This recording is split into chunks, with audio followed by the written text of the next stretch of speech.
This is ABC7 News at 5:30. Your Suncoast News. We're here for you.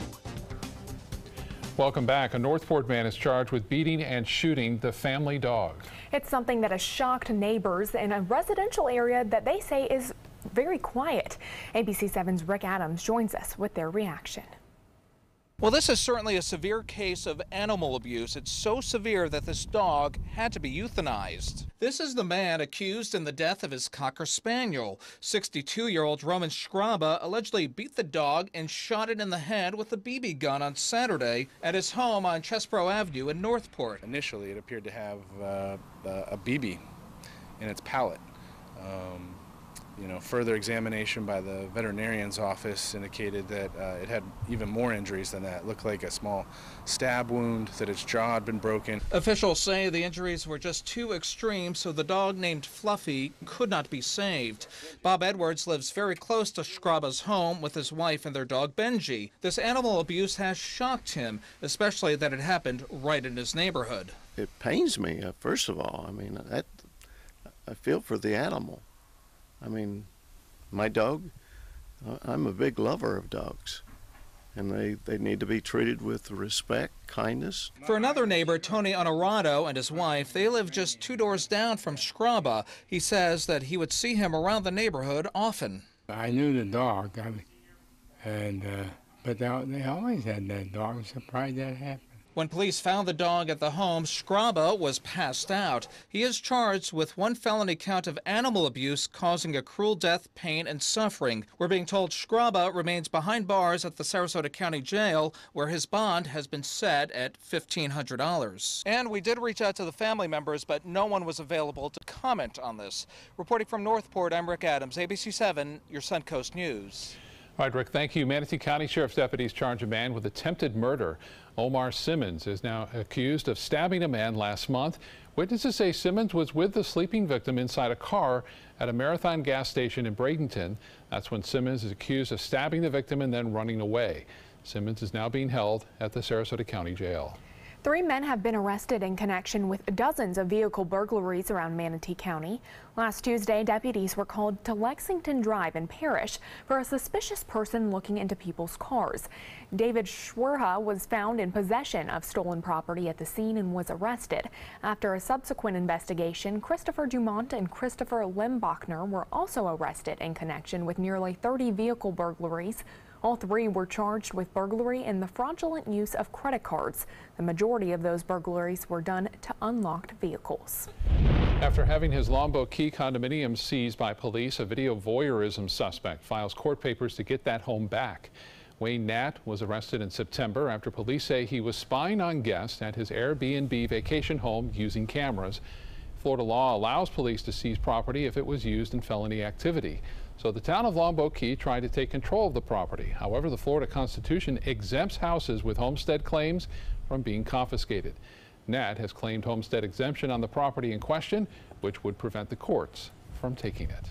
Well, it is almost time for the lighting of the Christmas tree at St. Armand's Circle for this year's holiday season. Let's get back live now to Chief Meteorologist Bob Harrigan to show us what's going on out there at St. Armand's Circle. Bob? That's right. This is it tonight. Big night here out at St. Armand's Circle, as it always is for many, many years, over a decade now. I got my lights on now. I'm lit up, and these kids here have got smiles on their faces right now. We have on Ju. How are you? How you doing?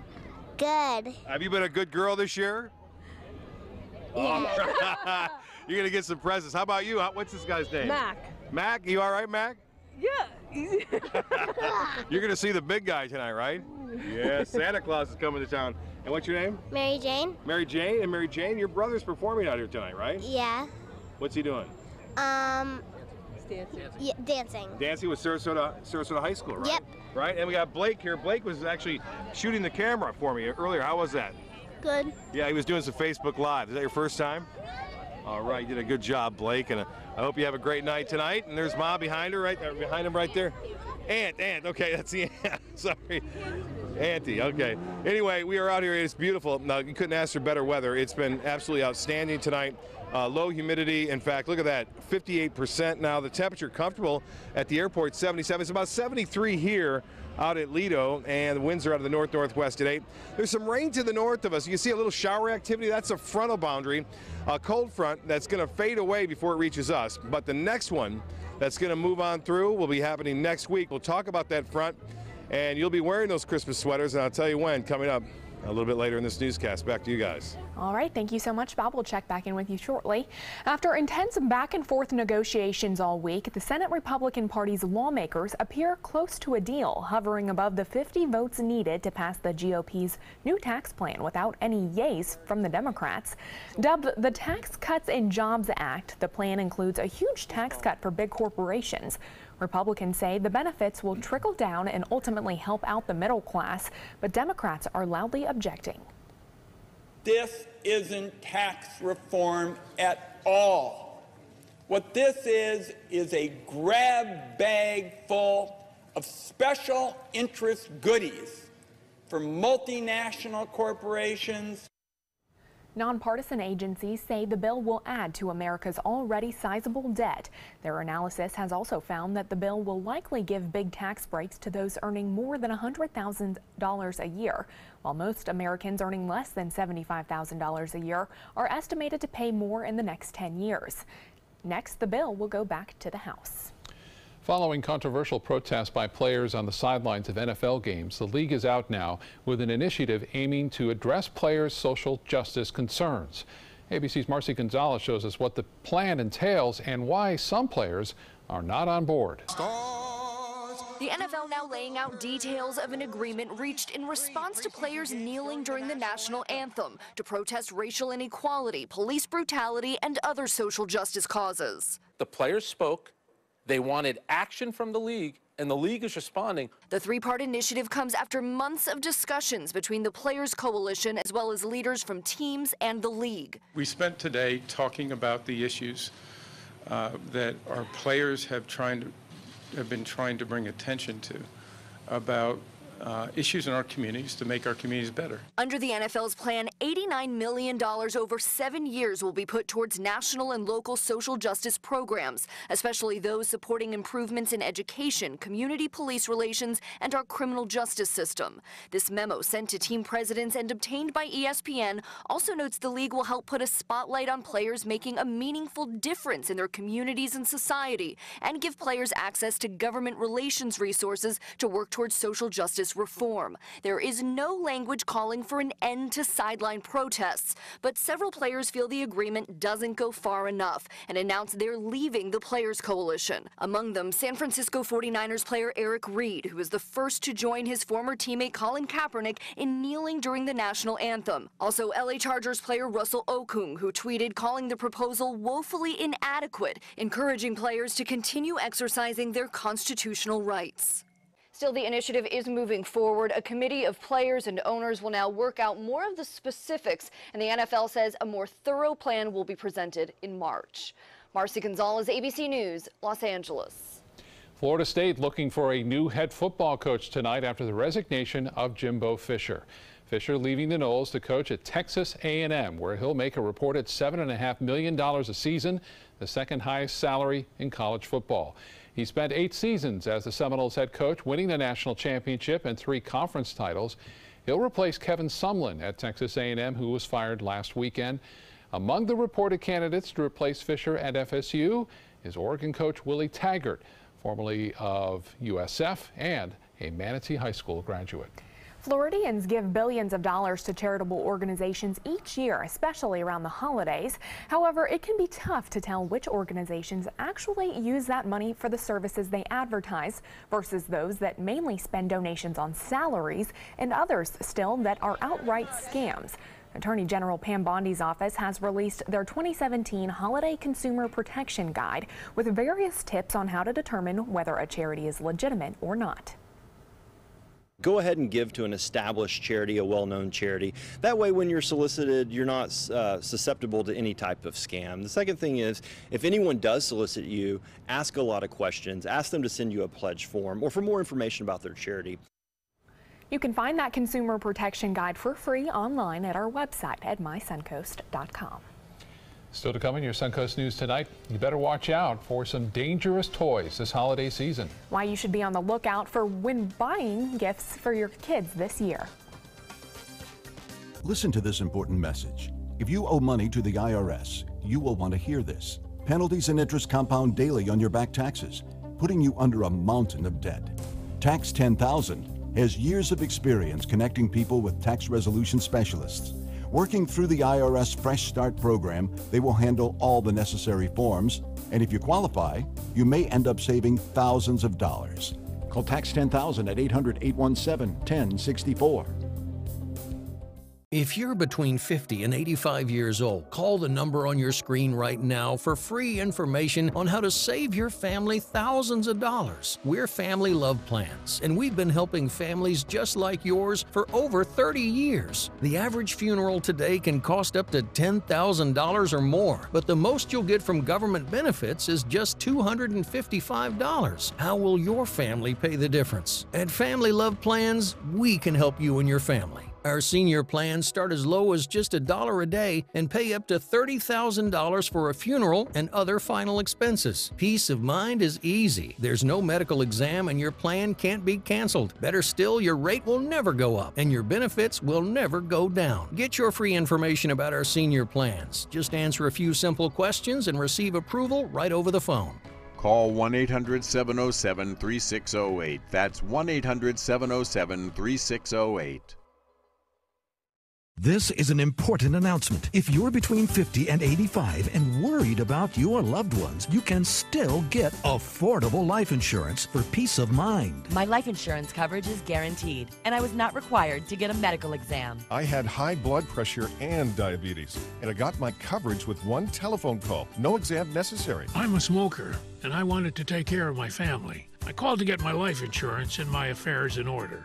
I wanted to do the right thing. Call Final Expense No Exam Insurance. Your rates are guaranteed and will never increase. I called and learned that this insurance cannot be canceled even if you get sick or gain weight. And there are no restrictions on how my beneficiaries use the money when I'm gone. Approval was easy and the price was right. I wanted to do this for my children.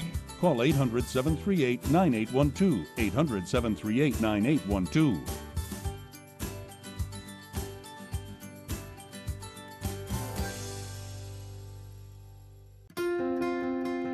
Naomi, my California closet designer, has been my partner in crime. She was genuinely fun to work with. We have had a ball collaborating on the 8 units that we have done in our home. The closets in the house are great, but the den is what everyone comments on when they walk in the house. And it's so beautiful. They say, whoa, who did that? And I said, it's California Closets. My name is Melissa, and this is my California Closet story.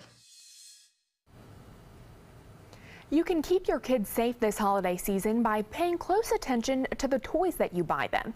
ABC News correspondent Arlette Saenz shares a few quick tips on toys that you may not want under your tree this year.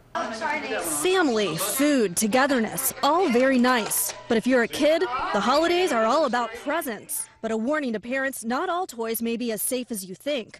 On average, over 500 children go to the emergency room every day with toy-related injuries. The majority easily avoided. The warning labels can help. All toys that could pose a threat to toddlers must have a warning label. This according to the U.S. Consumer Product Safety Commission. Toys with balloons, magnets, or marbles, highly dangerous for little kids. They can be swallowed. Same goes for toys with small, sharp, or delicate pieces. Imported toys, antique toys, and toy jewelry all may contain lead, hazardous for young kids who might chew on or swallow the pieces. And of course, bikes, scooters, and skateboards are some of the leading causes of injury in school-age children. Rule of thumb, if it has wheels, it should also have a helmet and safety gear. With this Medical Minute, I'm Arlette Saenz, ABC News. Time now to check your first alert traffic for the drive home. Drivers heading northbound on I-75 are seeing slowdowns. That's just between the Fruitville Road exit past State Road 70. But be advised that Shamrock Boulevard is still closed for that trauma alert we told you about earlier. Well, the crowds are pouring in to see the holiday night of lights on St. Armand Circle tonight. It's starting to get dark enough for the lights to come on, but not yet. Let's get back with Chief Meteorologist Bob Harrigan, who is live on the Circle tonight. Bob? That's right. We're ready for a lot of action. Santa arriving on the sleigh, and not too long from now, we have the big crowd right here getting ready to sing some Christmas carols. A 1, a 2, a 3. Jingle bells, jingle all the way. Oh, what fun it is to ride in a one-horse open sleigh. Hey! Jingle bells, jingle all the way. Oh, what fun it is to ride in a one-horse open sleigh. Keep it going. Very good, you guys. There they go. I got the choir going. I got a singing, dancing going on out here in just a little bit. The weather couldn't be better, in fact, for any outdoor activities right now. And this is lighting it up right around 6 o'clock tonight. So you still have time to come down and see this huge tree lit up. Van Wezel webcam showing beautiful day out on the bay. We had a lot of fair weather, clear skies, and that's the way it's going to stay, too, it looks like, through tonight. Not a problem at all, and it should be clear for the big super moon, too. As far as the Titan radar picture goes, look at the little rain showers to the north of us. Good news is that's not going to blow down and blow through us and cool us off, because it's going to stay to the north and eventually fade away. But whenever you see a front around like this, there's always a potential for some fog to develop, and especially some sea fog. So that could be a problem tomorrow morning, but it should burn off pretty quickly. 77 degrees. How do you like that 77? Pretty nice? Yeah, they like the 77. It was 83 degrees today, if you can believe that. That's the high, 83. 60 was the morning low. 56 is our average low temperature. No rainfall, obviously, the first day of December. Hurricane season is all over. I knew I'd get a clap on that. 72 out on the beaches right now, 76 at Siesta Key, 77 now at Laurel Oak, and 76 in Northport. Port Charlotte at 76. Well, here's the hourly forecast for us tomorrow. Another warm day. High temperatures will top out in the low 80s inland, upper 70s to near 80 degrees near the coast. Now, Futurecast will show this front coming down. You can see some clouds associated with it as we move through Saturday and early Sunday. What's going to happen is that front's going to fade away, and high pressure will build in behind it. So this gorgeous weather is going to continue through the weekend. Monday, Tuesday, and Wednesday, things start to change a little bit as some cold air now huddled up there in Canada eventually makes a move southward. It hasn't happened much at all this fall, but you guys will be wearing your sweaters and jackets Thursday and Friday of next week. What do you think of that? Some people are disappointed, some people are happy. Here's the low temperatures, or high temperatures for tomorrow in the 50s, so pretty warm in places like Cleveland, Chicago, Kansas City, all in the mid-50s there, but nothing like us here. We'll be in the upper 70s to low 80s. Some fog possible tomorrow for boaters, so keep that in mind. Seas will be running 1 to 2 feet. Winds will be out of the east, turning to the northwest at 5 to 10 knots with a little sea breeze developing, and a light chop on the bays and inland waters. The UV index will be at 5 tomorrow. The water temperature is into the low 70s, 71 now. At the Venice Pier at the end of it now, 71 degrees. It's not showing up there, but beaches will see a high of 78. Tides on your screen. High tide will be at 9:58, and another high tide tomorrow just after noon at 12:16. Sunrise will be at 7:04. Mostly fair. Some fog late tonight. Mild 62 for your low. Tomorrow mostly sunny. After the fog burns off, it will be warm. A high near 80 degrees, and the extended forecast looks like this. Temperatures staying pretty much above average right through Tuesday, even into Wednesday, although Wednesday we'll start to see an increase in clouds. And get this, the high on Thursday will be 68. And the high on Friday, 64. Yeah, so they'll be wearing those Christmas sweaters that you see right there. I had a chance to get out with 2 guys from Chicago, a father and son duo, to do some fishing, and it was fun. Here's more. The day started with Captain Brian Marcy and Johnny discussing the day's game plan. Yeah, I might go do a grunt hunt then. Yeah, well, you know, yeah, and they might catch an LT and get excited. Yeah, exactly. You know? Have a good day, guys. Loaded up with green bags and only a mile or 2 offshore, it was fish on for son Jeff. Zippity day, might watch it. That thing's taking off. This one almost spooled him. You know, there was none showing here at all, and I just pull up here and it started chumming a little bit. Bam, we got one on. These fish will wear you out quick, known as false albacore or LTs. They're built for speed. but not made for the dinner plate. After about 10 minutes, Jeff got a handle on it, and so did Captain Johnny as he grabs this toonie by its tail. Fins fold down into their body completely, so they can go real fast if they want to. That was fun, but food is what they were after. Captain puts weights on the hooks and set the bait to the bottom, and it didn't take long before they were bringing them up. I'd rather eat grunts than most anything. They taste. And while Dad was catching another edible fish, Flounder. There's your flounder. it was son Jeff who kept reeling them in. They were also bringing up these guys, triggerfish, which is another great tasting fish, but out of season in the Gulf right now. You know why they call them a triggerfish, right? This fin will not go down. You can't push it down unless you release that one, and that's the trigger. We were also hooking up a lot of reds and gags, but it was Jeff who catches the biggest one of them all. Whoa, what a way to end a day. Hey, remember, take a kid fishing, because someday they may take you. Well, that was a great time fishing. By the way, look at these grouper pictures. I cooked some of that grouper yesterday during my birthday, the best grouper I've ever had. I actually cooked it up. Here's a look at some friends with big grouper they caught just a couple of weeks ago. I wasn't there, but to show that last week, or again, triple tail. This was from, again, Rick Grassett. That was one of his clients. And this is Scott Moore's grandson right there you see, Jace, catching that nice snook. And a big kingfish caught recently out in the Gulf. Here's the Sarasota Drama Department, Sarasota High School, doing a little dancing right now, entertaining the big crowd that's here at St. Armand Circle for Holiday Night of Lights, which is happening this evening. We'll have much more on our weather coming up a little bit later, guys. Back to you. What a great night out there. Thank you so much, Bob. We'll see you again at 6. General Motors says self-driving cars are the next big thing, and the automaker plans to sell them by the year 2019. Those cars will be used for our new ride-sharing service. This is the first step toward a big shift in the car business.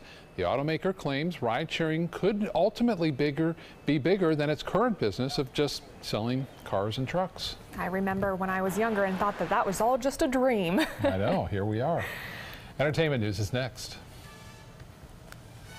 Being the caregiver for my husband is truly a blessing, but sometimes it's easy to lose a part of myself. To be my best, for him and for me, it's important to have time to be able to recharge. When I called Tidewell Hospice, they gave me the chance to do just that. They helped me find the time to care for myself, all the while with the peace of mind of knowing my husband is in the very best hands. Tidewell Hospice, it's more than you think. Let me introduce you to the ultimate Florida window.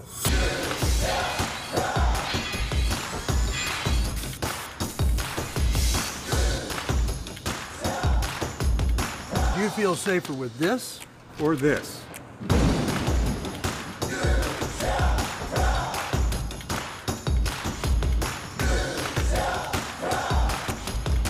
You'll be proud too. Buy more, save more. Volume discounts on 4 or more windows.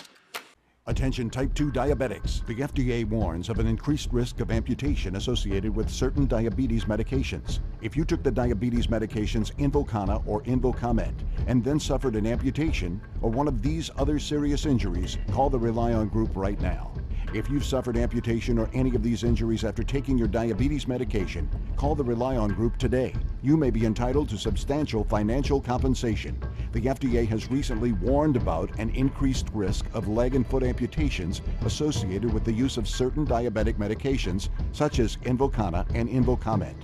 If you or a loved one took the diabetes medications Invokana or Invokamet and then suffered an amputation, ketoacidosis, kidney failure, or even death, call the Rely On Group now.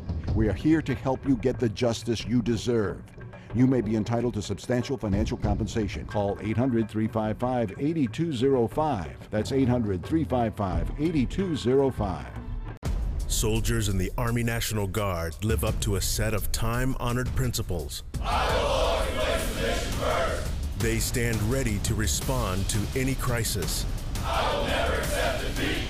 They serve in their communities as citizens and as soldiers. I will never quit. They train part-time to be ready to serve at all times. I will never leave a fallen comrade. Learn more at NationalGuard.com. If you're looking for a rewarding job you'll love, good news. The perfect job is just a click away. Go to mysuncoast.com/job of the day. It's that easy. Stop searching and go to mysuncoast.com/job of the day to find the perfect job for you. Britain's Prince Harry and his fiancée Meghan Markle making their first official royal visit as a couple today.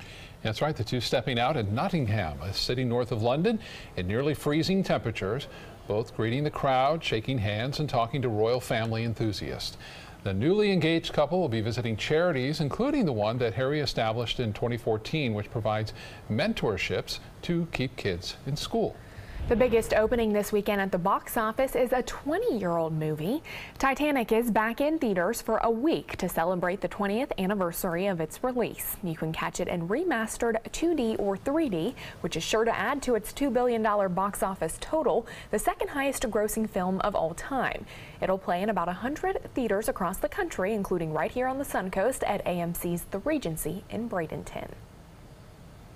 I'm sure tickets will sell out fast for that. And those movies look best on a big screen. Oh, yeah, I'm sure. Yeah. We'll be right back with more news and your forecast for the weekend. Stay with us.